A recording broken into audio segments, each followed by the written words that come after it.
Okay, ladies, welcome to our way of womb meeting. It's been a minute since we've connected, and I feel like there's so much going on in the world right now that this space is needed. I need this space. And I wanted to offer it to anyone else who felt called to be here. And I'm going to record it. So for anyone who might benefit from the recording after the fact as well. So let's take a breath first. Let's check in with our bodies first. First and foremost, and always our body comes first.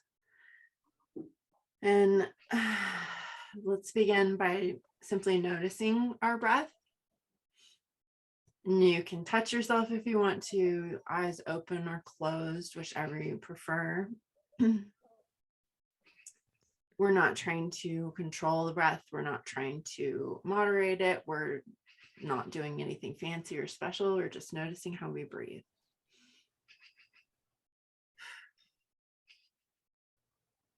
And in noticing how we breathe, we can also become aware of other sensations, tension, excitement, hot, cold, pain, discomfort, softness, flexibility, whatever might be presenting itself.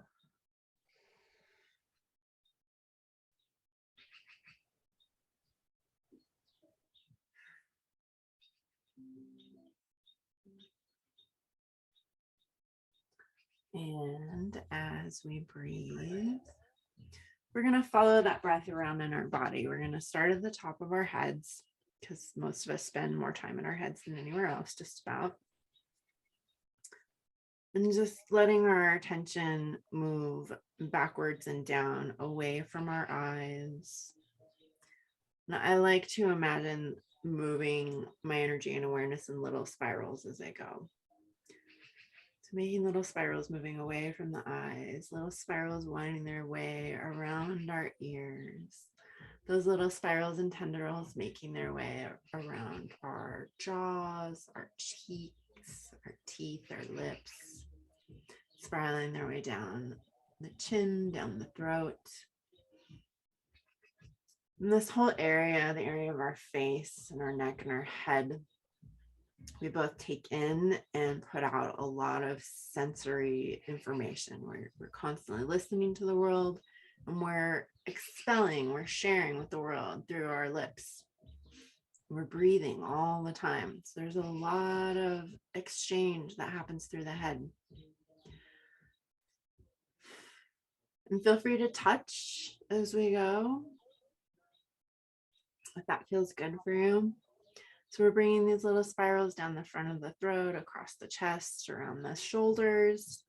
And we're going to bring it down the back of the neck as well, around the shoulder blades, around the shoulder sockets, and just spiraling it down the arms. And as the energy moves, and as you may be inspired to move with it, it's okay to let your arms move. It's okay to let your wrists, your fingers move. Let your neck roll if that feels useful.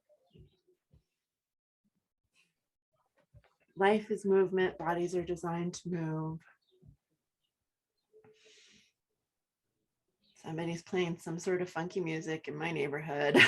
I don't know if you can hear it or not, but it all works together. So the energy is going to come down and we're just going to bring it in spirals down around our breasts and down from the center and out to the sides, kind of moving with the natural lymphatic flow, and letting our attention kind of collect and gather in that central heart space for a moment.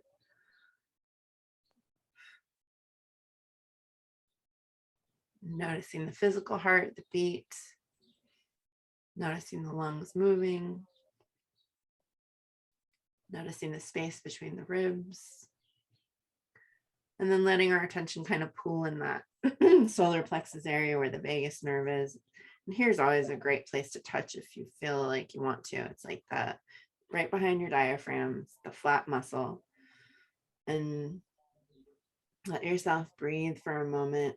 And this time we are going to bring a little bit of order to the breath. Long exhales, shorter inhales, longer exhales, just a few at your own pace. Breathing in, long exhale.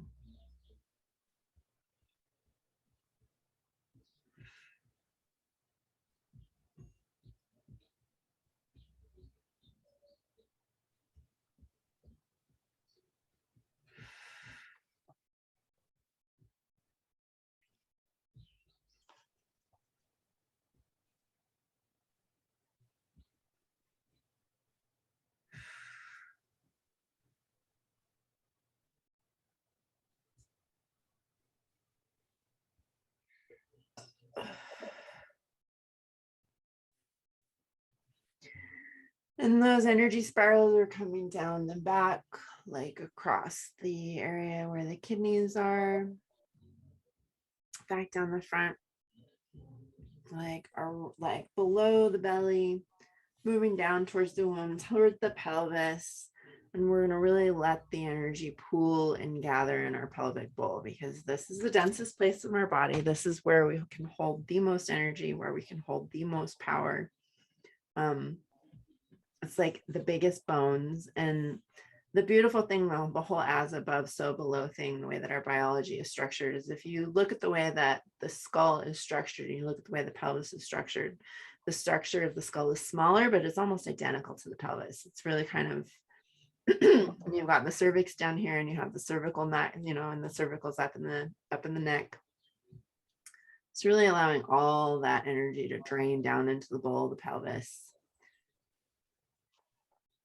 And just allowing it to hold or swirl or move, whatever it would like to do there.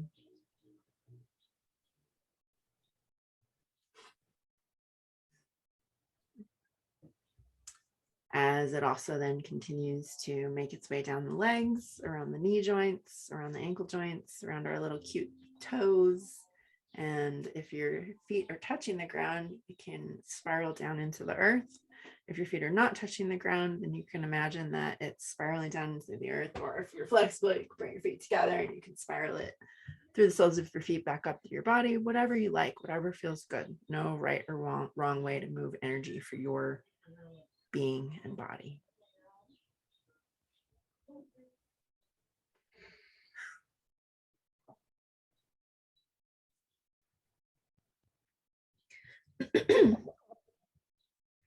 This process is always also an invitation. Like, it's not intended to calm, but it may calm you. It's not intended to release energy or emotion, but that may happen naturally. It is just a way of just tuning into our bodies. And then whatever wants to come is invited. There's a safe space. There's a structure here now for it. So drawing a circle around the members here, drawing a circle around the people who are participating in the etheric or who are going to listen later. We are in a safe, sacred, contained space.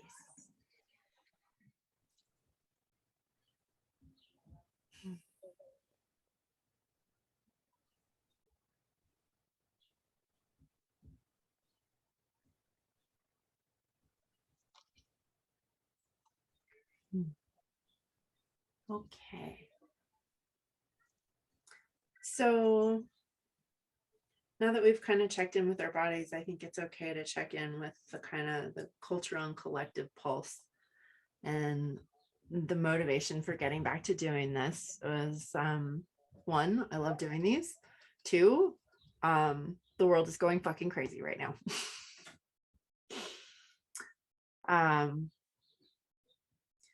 I feel a lot of feelings personally about the overturning of Roe versus Wade. It seems massively symbolic in a deeper way, where the thing that wants to come out of my mouth right now is that we don't need permission from these parasitic structures to tune in and access naturally what our body, what our souls are capable of.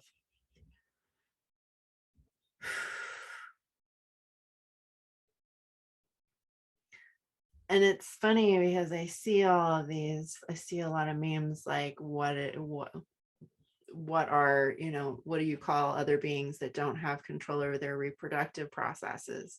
You call them livestock. Well, I will not be compared to livestock. I will not identify myself as chattel.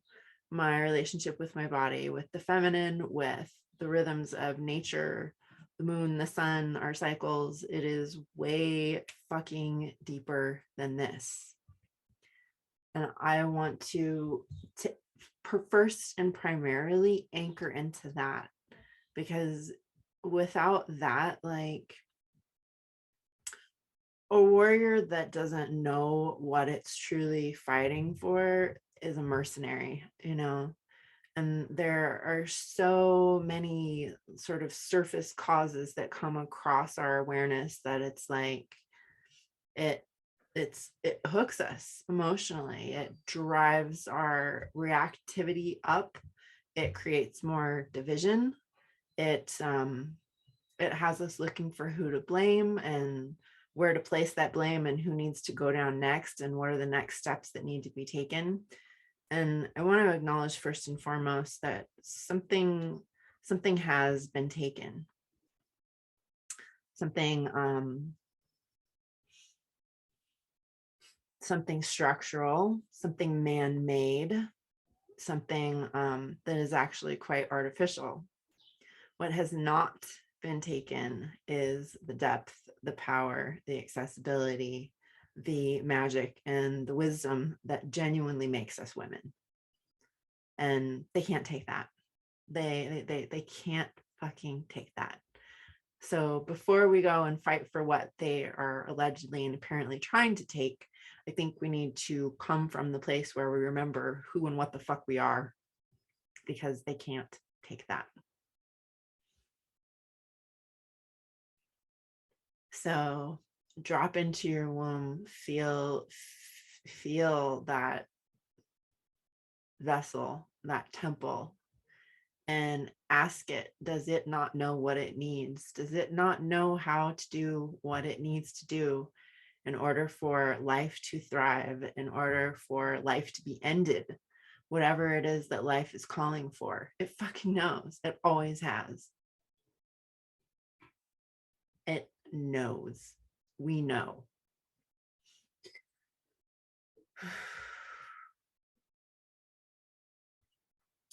I respect the outward movement. I respect the call to vote these behaviors out of existence. I respect the desire to go out and flip over the tables of the money changers and burn down the corrupt fucking temples. I respect it wholeheartedly. I also know that fire is dangerous, that fire can create and can alchemize, but it can also scar and destroy. And as we pick up these firebrands at this time in our lives, I think it's so important to do so with discernment and to really recognize, like, if you're going to pick up that fire, you are responsible for how you wield it. You are responsible for what you burn down. You are responsible for what gets scarred. And we need to be careful not to fucking scar ourselves in the process, because fire burns. It's what it does. It's an element. It's indiscriminate. It will only go as far as, it will only go where it's directed, and so much as it has a container to do so. So I've written this several times, and I'll state this again. In our righteous desire to burn down these corrupt temples, don't burn down the fucking village. Don't do it. You know, the place where fire is most useful is in our fucking hearths. You know, as women, the thing that we do with fire more than anything else is we cook and we tend. That is why fire was cultivated in the first place for humans, so that we could cook with it. And I still say that right now, our most powerful magic is still actually hearth magic. Yes, there is that destructive force, but I saw a poem by this author, Clark Strand, and he was writing about Kali sneaking through the Canadian border, and he was writing about how she was coming without, she could only sneak through without her sword, so she came weaponless, and she was no less potent. It didn't create impotency in her being without her sword, because she who made us knows how to dissemble us, and we are the bones of she who made us. So deep within our bones, within our soul, within our blood, we know, to use his language, we know the joints that holds these structures together. We know where to cut the ligaments. We know how that comes apart. And we also have the energy and the magic of deterioration without the energy of war. One of the most unstoppable forces in the universe is entropy, and it's the deterioration. It's that deep decaying smell that you get as fall is approaching. It's not here right now, we're just at midsummer, but we've already crossed the peak. We're moving towards that time. We have the right to summon the darkness. We have that right. And it is equally as powerful, if not more so, than the way of the sword. This is why I called this the way of the womb, because the womb is that place of regeneration, of life and death, of nurturance, gestation, conception, inception, abortion, all of that happens within our bodies. You think they can take that from us? The fuck they can. The fuck they can. I wrote in my first ever Substack letter today that I do feel angry, but it doesn't feel volcanic. It doesn't have that inflammatory quality. For me, my anger right now is like the caldera, which is where I happen to live, right on the edge of the Yellowstone caldera. But what she does here with that fire energy is she heats hot pots. She warms hot springs. We who live here, we live in a sacred valley where once upon a time, like this heat, this warmth that comes up from the mama and seeps through the cracks here was so valued and so prized that this was deemed to be sacred ground. No one was allowed to fight here. No one was allowed to shed blood in this valley. Everybody agreed that this resource was so important. And I think there's something to be said for that. And I feel, I was going to say it, I feel this mechanism of manipulation and divisiveness at play right now to turn women and men against each other. And I will not have any fucking part of it. I recognize that there are men who are ignorant, entitled, and oblivious, thinking that they can do anything they want and not be held accountable.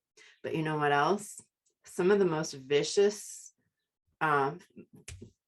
backwash, I'll call it backwash, that's what it looks like, that I've personally encountered over this, the overturn of this, of sharing, and even like the most like simple sort of empathetic plea for compassion.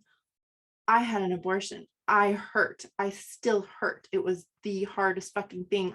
One of the hardest things I have ever had to fucking do. No compassion from the women. So please don't blame the men when it is clearly an attitude. It's a dysfunction in the psyche, a disavowance of how she works and how our bodies work, and our right to sovereignty and agency over, as opposed to being held in check by dogma. And it's inversed, it's inside out world right now, because choosing that sovereignty and agency allegedly makes me in league with Satan. But they who can point fingers, pin names, and essentially initiate a witch hunt against someone who was faced with a horribly painful, impossible decision, they're the righteous ones. And it's men and women both, and the ignorance and the entitlement spans the sexes. It's not about men versus women. Don't fall into the trap and don't play that game. I feel like that is probably one of the biggest dangers and pitfalls right now. So women, lean together and take care of yourselves, take care of each other, but also be aware that like our men are not our enemies. Don't make them so. That is literally what I'm talking about don't burn down the village. They may be quiet because they don't know what to say.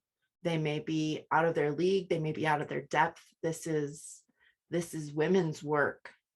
So if your men are being quiet, don't assume it's not because they don't support you. Maybe they feel that it's not their time to speak. And if they're outwardly denying the importance and the impact, then that's a different story. But I will tell you firsthand experience that the women are doing that as well, and that some of them are doing it far more viciously. So there is a current here, that viciousness that we who feel hurt and abandoned and betrayed by this changing of this law can tap into, and it will pull us in the direction that we do not want to go. It will take us away from that specific intentional use of fire and discernment, and it will pull us into that indiscriminate, burning, angry, vindictive aspect of the feminine who does not care. She will burn down the world in an attempt to soothe her own wounds. And I can't think of a better image to give you this. There's this movie Moana. It's like I don't know if it's a Disney movie, but it's an animated movie. It is a Disney movie, isn't it? It's an animated movie, and you see Taka, like the fiery demon, and like she's so hurt over what's done to her that she's become toxic and destructive. This is the challenge for us right now. For we who want to pick up those fiery brands, don't become toxic and destructive.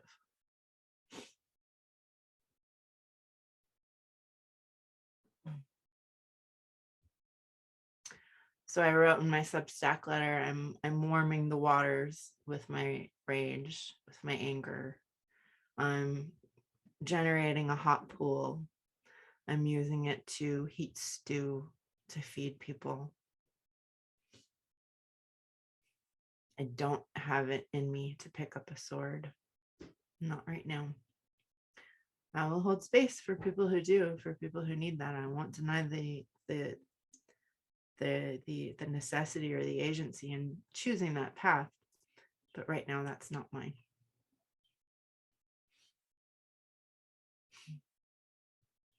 So that's what I have to share with you all for now. Kind of felt a little channeling. From my heart to yours. I hope it's beneficial.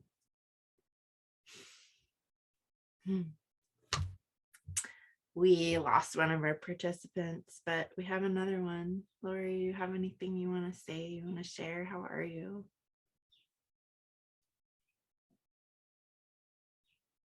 I think you're muted still. Yeah, I am. I was trying to unmute in the wrong place. I wasn't even gonna come on today. Why not?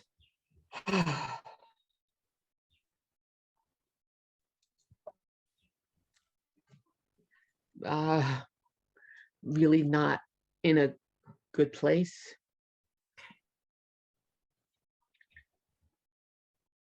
And I didn't know. Ben has come from women. it's an attitude that needs to be addressed. It's a consciousness that needs to be addressed. It's not whether you have a penis or not. Yeah, not A whether penis or a vagina or whatever, where you are in the spectrum. What happened to individuality? right.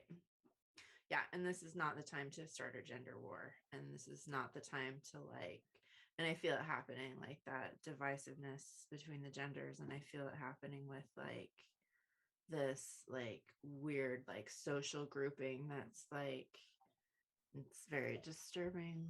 It's very disturbing. So I would like to remind people that there is a deeper way, and that the first thing that our bodies need to do is to breathe and rest and eat and bathe and dance and move and shake. And then we might begin to have some idea of what to do.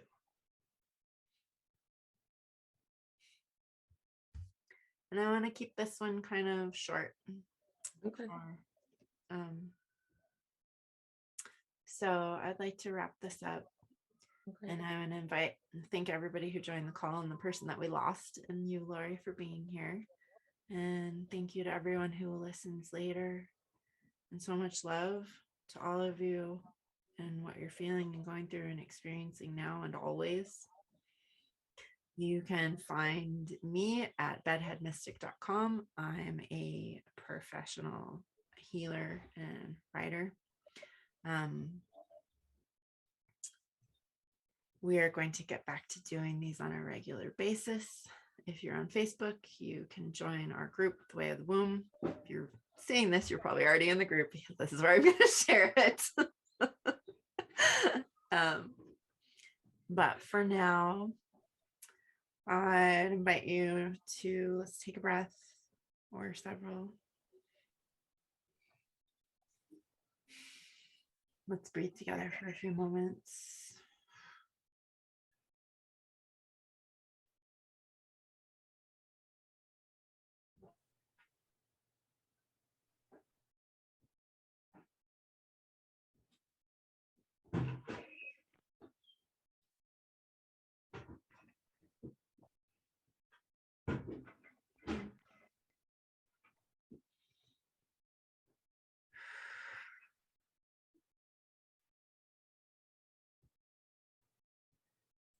And I invite you to absorb what is useful, take it in all the way into your bone marrow, what resonates and speaks and sings and holds you. And what is not useful about this conversation or anything else in your life, to discard and eliminate it. This is what our bodies are designed to do. And so we will open the circle that we closed and created, releasing the energy that has been gathered intentionally to go where it needs to go, to heal what it needs to heal, to dismantle what needs to be dismantled, to go into the earth, to plant seeds where they need to be planted, to water things that need to grow. And we will take what is useful and beneficial and meaningful for ourselves and carry it with us. Thank you for your time and energy and participation. Lots of love to everybody.